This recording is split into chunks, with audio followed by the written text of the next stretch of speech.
We will play a game. It's called a secret game. Game? Hindi mo ako nakikilala? Mommy! This is the last time you're gonna see Yana. Pagod ka na, di ba? Then go! Leave! Nanay siya, hindi malapitan yung anak. It's unfair. Unfair, unfair, unfair. Di kayo pwede papasukin, sabi ni Sir Anton. Stay. Dadaling ko sa US si Yana. Kunin natin si Yana. Direktor ako. Mga artista kayo. Why not use our talents? Cheers! Operation Bring Back Yana to her mama! Guys! Action! Are you a real merman?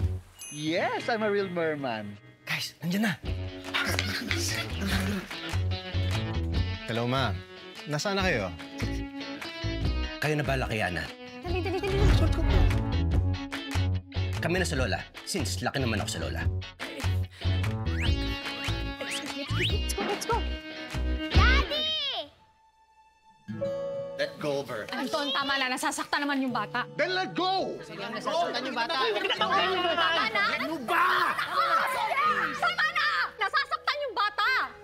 Pangarap ko lang noon, magkaroon ng masaya at saka buong pamilya. Akala ko nakuha ko na. Hindi ako manggugulo. Gusto ko lang makasama ang anak ko. Huwag mo ko ilayo sa anak ko. Nangihimusap ako. Anton! Anong klaseng buhay ang kayang bigay kay Yana? Hintayin po kita, Mami.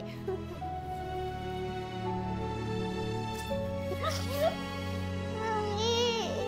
Nalima!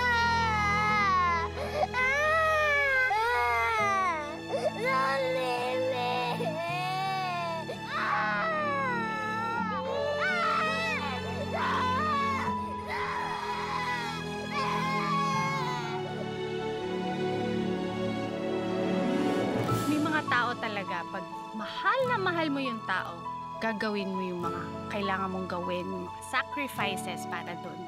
For you, Mommy. No, this is for you. Sabi ni teacher, it's also your day kasi it's your birth-giving day. But don't worry, ha?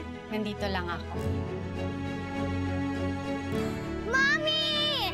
No! So, pinilaan niyo ng lahat ng to? Basta ang main goal natin, maging close si Yana sa fake identity mo.